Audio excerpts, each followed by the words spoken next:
ప్రియమైన దేవుని పిల్లలారా, ప్రభువైన యేసుక్రీస్తు వారి పేరట మీ అందరికీ వందనాలు. ప్రభు పేరట మీ అందరికీ శుభములు, దీవెనలు కలుగునుగాక. ఈ ఉదయకాలం పరిశుద్ధ గ్రంథము నుండి దేవుని వాక్యాన్ని చదువుకుందాము. ద్వితీయోపదేశ కాండము 6వ అధ్యాయము 24వ వచనాన్ని చదువుకుందాం.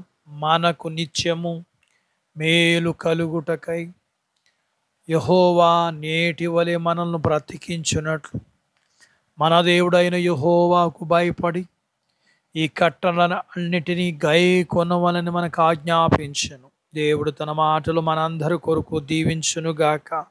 ఆమేన్. ప్రియమైన దేవుని పిల్లలారా, దేవునికి భయపడడం అంటే ఏదో దయ్యాన్ని చూసి భయపడినట్లు కాదు. దేవుని యొక్క శక్తిని, బలాన్ని, గొప్పతనాన్ని గౌరవించడం, విలువ ఇవ్వడం, అన్ని విషయములలో మనకంటే గొప్ప వ్యక్తి అంటే బాగా చదువుకున్న, డబ్బున్న, గొప్ప హోదాలా ఉన్న వ్యక్తిని మనం గౌరవిస్తాం, వాళ్ళకి భయపడతాం కూడా. మరి అలాంటి వారిని సృష్టించిన దేవుడికి ఇంకెంత గొప్పవాడు. దేవుడు మనకి కనబడనంత మాత్రాన ఆయన సృష్టించిన భూమి, ఆకాశం, ప్రకృతి మనకు కనిపించేదంతా ఆయన సృష్టే కదా. మరి మనిషి ఎందుకని దేవునికి భయపడడం లేదు? ఎందుకంటే దేవుడు ఉన్నాడని మనిషి హృదయపూర్వకంగా నమ్మడం లేదు.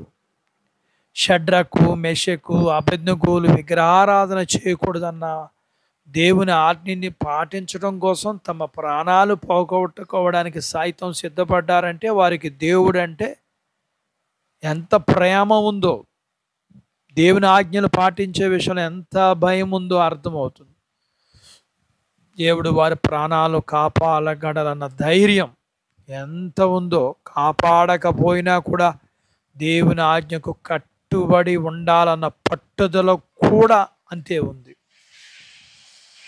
వారికి దేవుని పట్ల ఉన్న భయభక్తులు వారి ప్రాణాలు సహితం కూడా లెక్క చేయలేదు. దేవుణ్ణి హృదయపూర్వకంగా నమ్మి ప్రేమించి మాత్రం కాదు, ఒకవేళ ఎవరైనా సరే దేవుడు ఉన్నాడు, నన్ను పుట్టించి నాకు ఆరోగ్యం ఇచ్చి తెలివితేటలు ఇచ్చింది ఆయనే అని దేవుణ్ణి హృదయపూర్వకంగా నమ్మి ప్రేమిస్తే దేవుడు చెప్పినట్టు నడుచుకుంటాడు కదా.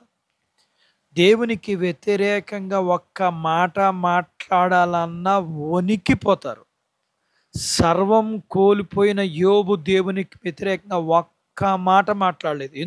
ఎందుకో తెలుసా? యోబుకి దేవుడు అంటే ప్రేమ, దానితో భయము కూడా ఉంది. మనమైతే మనకు మేలు జరగకపోయినా, కీడు జరిగినా నిందించేది దేవుణ్ణి. మనం దేవునికి భయపడితే అన్ని మేలులే. మనం దేవునికి భయపడకపోతే అన్ని కీడులే. దేవునికి కోపం తెచ్చేలా మన ప్రవర్తన ఉండకూడదు.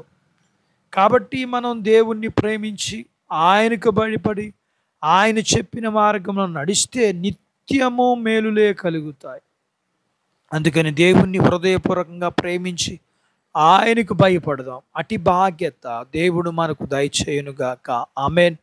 దేవుడు తన మాటలు మన కొరకు దీవించునుగాక. ఆమెన్. ప్రార్థించుకుందాం. నాతో పాటు ఏకీభవించండి. మమ్మల్ని మిక్కిలిగా ప్రేమించిన మా ప్రియ పరలోకపు తండ్రి, మీ పరిశుద్ధ నామమును బట్టి మీకు వందనాలు. ఈ ఉదయకాలం మీ పాదాల దగ్గర మీ లేఖనాన్ని మేము నేర్చుకోవడానికి మీరు మాకు సహాయం చేశారు. అందును బట్టి మీకు వందనాలు. మేము మిమ్మల్ని హృదయపూర్వకంగా నమ్మి మిమ్మల్ని ప్రేమించి మీకు భయపడేవారుగా ఉండగలగటానికి మాకు సహాయం చేయండి. ఆ విధంగా మేము మేలు పొందుకునే బాధ్యత ఇవ్వండి. మీ పిల్లలను కలిగినంతటిని దీవించండి. చిన్న బిడ్డలను, యవనస్తులను, వృద్ధులను, స్త్రీలను, పురుషులను దీవించండి. చిన్న బిడ్డల, యవనస్తుల చదువుల్లో, ఆరోగ్యాల్లో, ఉద్యోగ ప్రయత్నాల్లో, ఉద్యోగాలలో ఆశీర్వాదాలు ఇవ్వండి. వివాహాలు కాని వారికి అవ్వటానికి, వివాహము అయ్యి గర్భఫలములు లేకున్న వారికి గర్భఫలాలు ఇవ్వండి. గర్భము కలిగిన వారికి సుఖమైన ప్రసూతి ఇవ్వండి. అందును బట్టి మీకు వందనాలు చెల్లిస్తున్నాం. ప్రియుడా, కృప కలిగిన తండ్రి, కనికరమ కలిగిన ఆయన మీరు జ్ఞాపకం చేసుకోనండి. అలాగనే మీ పిల్లల అవసరతలు, సమస్యలు, బలహీనతలు, ఉన్న రుణాలు మీరే సహాయం చేసి మేలు చేసి మహిం పొందమని యేసు ప్రభు వారి పేరట స్తుతించి ప్రార్థించి అడిగినవన్నీ పొందుకుని ఉన్నాము తండ్రి. ఆమెన్. దేవుడు మిమ్మల్ని దీవించునుగాక. ఆమెన్.